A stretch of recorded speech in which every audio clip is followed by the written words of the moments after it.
এসেছি তোমার কাছে, তাই তুমি আমার সাথে কথা বলছো না? আজ দুদিন ধরে দেখছি তুমি আমাকে এড়িয়ে এড়িয়ে চলছো।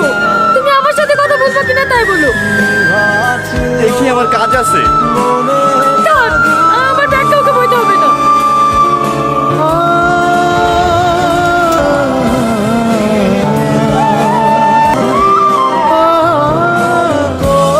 কিরে নিমন্ত্রণ করতে যাবি নি? হ্যাঁ যাচ্ছি। কিরে এটা তো মুখুমড়ি করে বসে আছে কেন? কিছু হয়েছে? ও এমনি, বুঝতে ভাই বেড়াতে না গেলে ভালো করতো।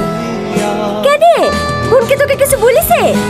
আরে না, বোনের দেওর আছে না, ওর সাথে কদিন হেসে গেলে ঘুরে বেড়েছি তো, তাই ওর কথা খুব মনে পড়ছে। জানিস, বাড়ি আসার সময় ও শেষবারের মতো আমার সাথে একবার কথাও বলে। দেখ সালমা, তোকে কিন্তু খালি পিঠে করার আগে বারবার করে জিজ্ঞেস করেছে তোর ছেলে পছন্দ কিনা। দুদিন বাদ দিয়ে তোর বি, এখন যেন উল্টো পাল্টে কিছু ভাবিস নি। আরে না না, আমি তো বলেই দিয়েছি আব্বা মা যেটা করবে সেটাই মেনে নিল। আর তাছাড়া টনি আমাকে ভালোবাসে না, এমনি দুদিন আর কি ঠাট্টা করেছিলাম তো, তাই একটু মনে পড়ছে। ছাড়ো সব কথা, চ বাকি বান্ধবীগুলাকে নেমন্তন্ন করে আসি।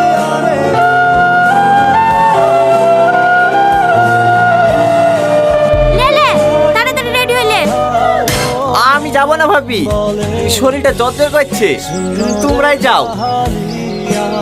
কই জ্বর? দেখ বাহানা করিস নি, তোর ভাই রেডি হয়ে বসে আছে। লে তাড়াতাড়ি জামাটা পরিলে। তুমি বুঝতে পারছো না ভাবি, শরীরটা সত্যি খুব খারাপ করছে। তোমরাই যাও, আমি একবার বিয়ের দিন যাবো। তোকে এইভাবে একা তুই বিতে যেতে ভাল লাগে বল দিনে?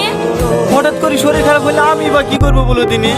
তোমরা যাও তো, আমি কাল আসছি। আচ্ছা ঠিক আছে, রান্নাঘরে ভাতটা কাছে উঠে খেয়ে নিস। ভাবি, কি হলো? এই গিফটটা সালমাকে দিয়ে দিও। কেনে তুই বিয়ের দিন যাবো বললি যে? বিয়ের দিন দেওয়া কেমন লাগে, তাকে তুমি আজকে দিয়ে দিও। ঠিক আছে, কাল তুই সকাল সকাল চলে আসবি। ঠিক আছে ভাবি।